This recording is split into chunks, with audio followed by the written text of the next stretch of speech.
Robotify is a virtual robotics and coding platform that teaches kids how to code in a cost-effective way. And robots are sometimes very expensive for working with in the classroom. And so we set up Robotify to try and solve some of the problems related to scalability. It's a web platform. Just over €1 million. So I can't speak about that publicly, but I can say that from 2019 to 2020, we almost 10x our revenues, and the plan would be to go 5x to 10x this year again. So we're on a very high growth curve. A long time. So we would have started the business in kind of 2015. We wouldn't have taken a salary for three years, 3.5 years.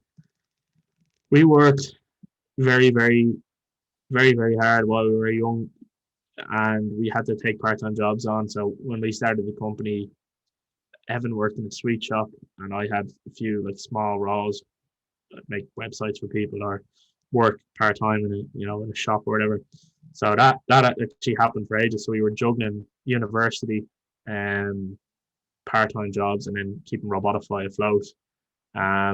And then luckily we were able to go full-time kind of late 2018, mid 2018, which kind of changed everything for the trajectory of the business. When it comes to technology, I think more so coming into the future, we're seeing that those kind of skills are necessary for most jobs.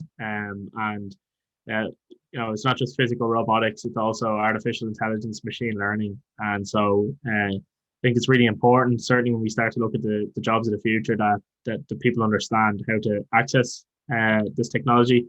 It's very similar to the turn of the 20th century when there was obviously a big mechanical push with regards to engines and cars and such.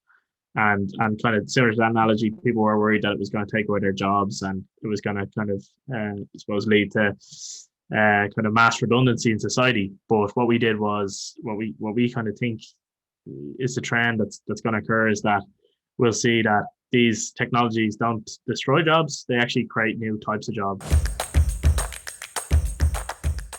That idea was kind of born of frustration and experience. So when myself and my business partner Evan Darcy, we started the business in I say high school now because I speak to so many Americans, but secondary school there in Raheny.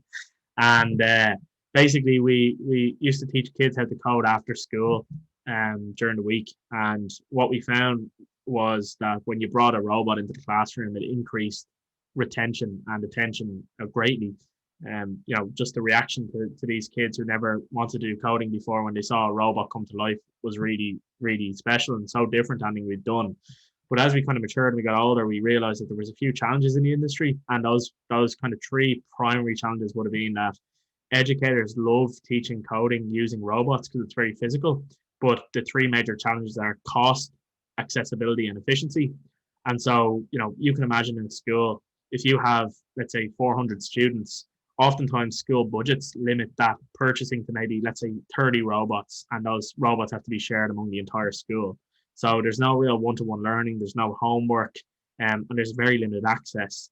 And then, if a wire goes missing or battery runs out, you're often getting to a situation where, the whole class will come to a halt, and that's not great for teachers. So what we wanted to do was keep the best of what robotics has to offer as a robotics company, but find a more scalable way to do it, and find a way that's more cost effective for customers and customer centric, but also works really well from a business perspective, right? Because you don't have the overhead costs of scaling a hardware company and the challenges associated with that. So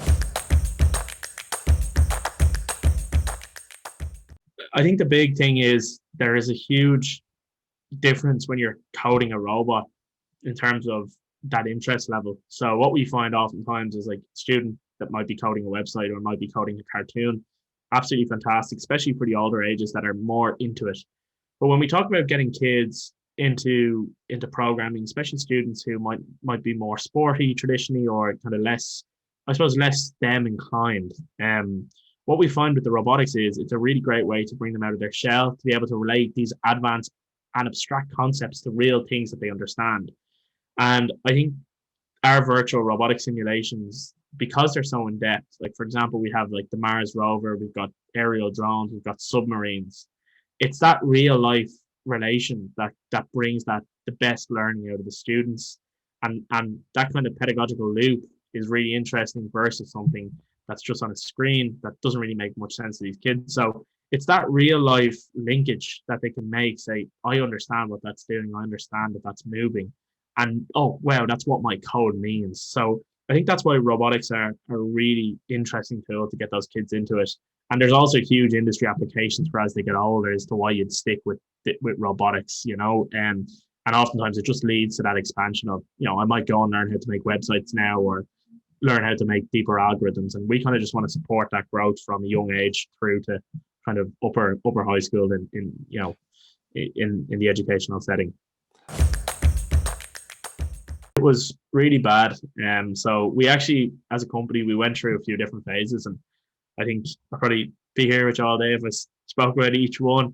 But we kind of failed very, very internally and then pivoted. So we had a few products. So we started off with physical robotics and trying to sell the physical hardware products for a couple of years. We tried to do that and ultimately realized it wasn't going anywhere and kind of failed. So rather than just give up, we tried to find a better way. And so what we did was we built a robot farm, and we basically had IoT software that controlled the robots remotely and cameras that would stream the results of this. And we actually rented out these robots as a service. And we literally had a robot farm down in Glasnevin, and there was 30 robots, people hooking in from all over the world to control them.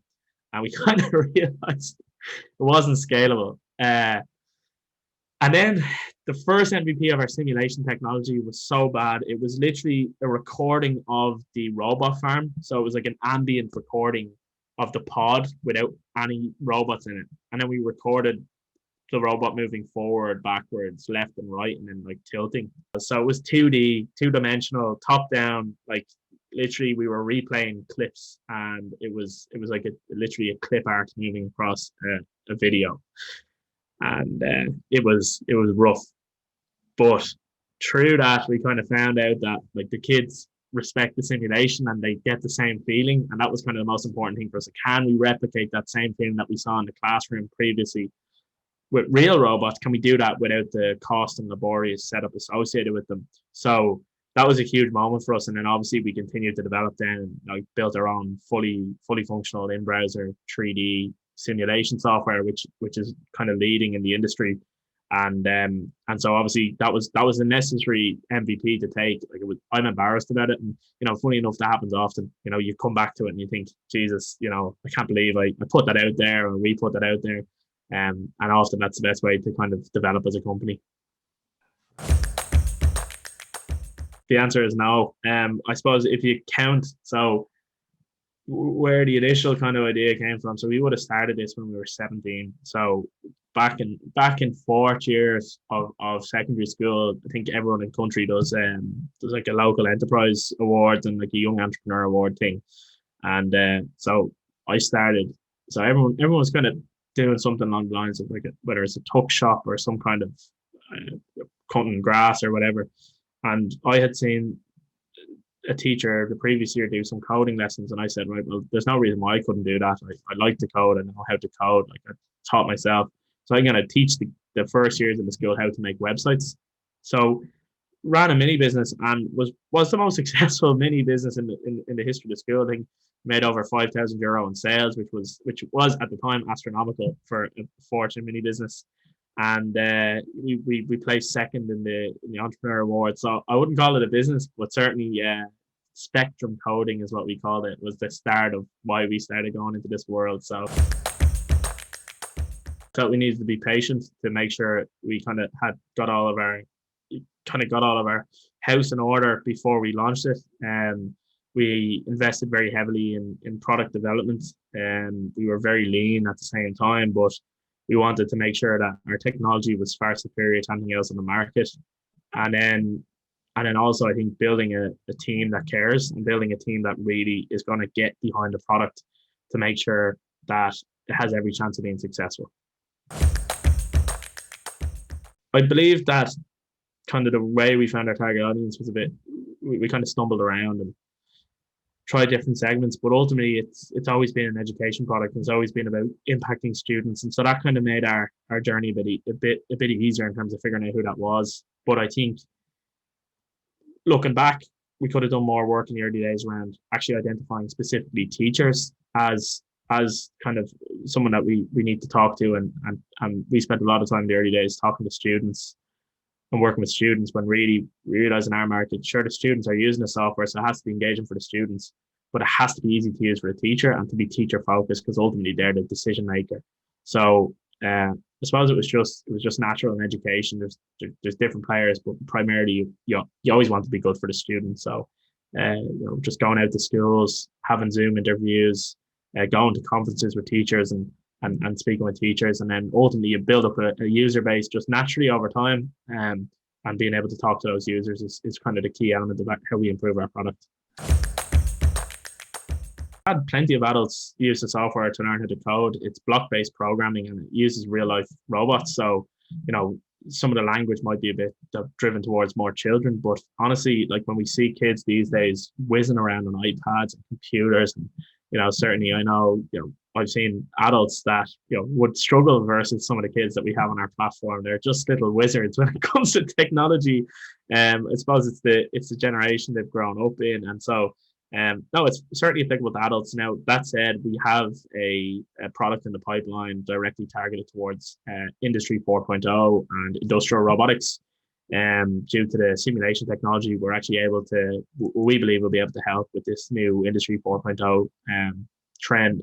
And so that's probably more applicable to, certainly adults, and it will be more applicable to adults than some of our younger content. That's a tough question. We're in over 100 different countries. The last I counted, we were at close to 100,000 students that have come through Robotify. We've got well over 100,000 students that have used the Robotify virtual robot at some point. We have schools all across the world. We've signed fantastic deals in Australia and New Zealand, all across Asia, UK, and very close to agreeing a fairly substantial deal in the United States. But yeah, it kind of grows every day, and it's quite dynamic. Especially with COVID, that drove huge user number increases, like hundreds of percentage increases, which I know is impossible from an accounting perspective, but in terms of user numbers, like they went through the roof last year.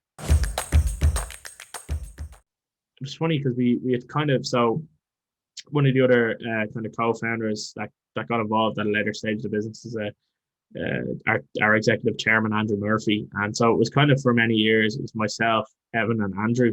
And Andrew would have put some very, very early pre-seed financing into the business to help us with the robot farm and the software and the scalability of our business. And so we were kind of self-sufficient. It was actually myself and Evan mainly working like full time on the project for a little while, part-time. And so we never really looked at raising. We did everything bootstrapped. So we got to the point where we built our simulation technology without any staff, and we were kind of self-sufficient, doing small projects, not making much revenue, but really building the technology out. And then one day I met with basically a man in our office space, and his name is Brian Caulfield. And Brian is an absolute hero and well respected in the Irish ecosystem, has helped many entrepreneurs, has been involved in so many businesses, and is an ex-managing partner of Draper Esprit over in London. And actually, this is kind of a funny story. We met Brian through the office space. They set us up with a meeting, and the intention wasn't to raise capital. It was literally just to get the opinion of a seasoned entrepreneur. And so we told him the story that kind of told you briefly, and didn't think anything of it. And at the end of the meeting, he actually said, Jesus, I'd be interested in investing myself. So I kind of thought, well, like maybe that age-old adage of ask for advice and get investment actually works. Now, it wasn't the intention, I actually genuinely wanted to get his opinion, But he actually offered, look, we might be interested in investing. So we said, right, well, actually, it could do us a lot of benefit to have more staff and be able to scale up. And we started to pull together a few people. Ray Nolan got involved, and a few other people, and then Enterprise Ireland expressed an interest in getting involved as a high potential startup. And so it kind of all just kind of came together, and that was our first round. Very small pre-seed round, something like 300,000 euro, just to get us off the ground. And since then, it's kind of been easy enough. We haven't had to apply per se. We've had some good sessions with some good investors. I know that's maybe a bit of a long-winded answer, but kind of an interesting story as to kind of how we went about it. We asked for advice and just ended up getting investment. So we sell seats, and we sell software seats to our Robotify Edu platform in education. So we sell student licenses and teacher licenses. And then we also have a quite successful business in the B2B space by partnering with corporates to make an impact on the virtual robotics space. So to be able to fund licenses on virtual robotics, that will often come through corporate sponsorship. And then our third revenue model would be our kind of B2B simulation. So we've used our technology, our simulation technology, to work with some big hardware players to virtualize their units, and then we'll work with them to build a commercial model around selling virtual add-ons with their physical hardware. So these are companies that already sell robots, and we'll basically we'll have a license agreement whereby we get paid per virtual robot usage. So we've had some successful deals conducted with some players in that space. So we kind of have three revenue models. We chose them because they're all very scalable. They're all very simple, and it keeps it simple for customers, which is ultimately the best way to succeed. I suppose like it's a difficult question. I wouldn't change anything that we have. Like, I wouldn't change everything for the world there. One thing in Robotify, which is interesting, like I'm not a big believer in I suppose purposely force feeding and force building a culture. This kind of almost Gary V-esque mentality of hustle. I don't necessarily subscribe to it. I subscribe to doing the right thing and leading by example and kind of letting the culture build itself. And luckily in Robotify, what's happened is it's just phenomenal. Our staff just go above and beyond the call of duty without anyone asking, without any pressure, because they care about the mission, they care about us as a company, and they really actually, they give a shit. They care. They want to work for us. Now, wouldn't mind having a Patrick Collison or John Collison on the board, or other advisors like that. But to be honest with you, like, to have the likes of Ray Nolan and Brian Caulfield on our board, or Brian on our board and Ray involved in the business, like, it's just phenomenal. And I'm happy how things are. I love them, and I want to continue to push and obviously increase our network and grow that, but really wouldn't change it for the world. Deal with feature requests very well, actually. It's a real staple of our business. So, like, if feature requests come in, they get brought up at the dev calls every day. I'm not involved in those any longer, but my CTO Evan and co-founder Evan takes care of that. And usually, what will happen is we'll take on I suppose a feature request, and it'll be in the platform within 2-3 weeks. I kind of like distractions. Part of me is kind of always like, when I, like, the way I work is like, I love having loads of different accounts on the go at the same time. I spend most of my time in sales, and so, like, I kind of always welcome distractions. I'm someone who likes dealing with problems as they come along and solving problems as they come along, and that's actually one of the great things about running a startup. So every day is different, and for me, is certainly I'm not coding anymore, and so, like, distractions are something that really doesn't bother me. Someone like Evan, for example, my CTO, or coders, like, hate distractions. It's like, it's difficult to get any proper work done. And I'm the type of person, like, love to be in an office that has a bit of atmosphere, that has a bit of music, and people taking calls and engaging with people. Just a bit of a people person. And I suppose working from home has been challenging. I love being in the office and being surrounded by the people that work for us and work with us. So yeah, that's been a bit challenging, but I suppose it kind of everyone has to come to terms with it because of coronavirus. So you have to wear a bunch of hats, and like one of them is like, especially in the early days, like the corporate part in terms of your corporate finance and the obligations you have in terms of like probably CRO filings. Like when you talk about as a small business owner having to figure out all of the stuff regarding to like the accountancy part of your business where you're doing annual returns and you have to file certain forms with certain agencies. If you don't, you can end up getting fined and like things getting messy. I suppose dealing with that and navigating that would have been something that I really hated. Was that regulatory aspect of starting a business.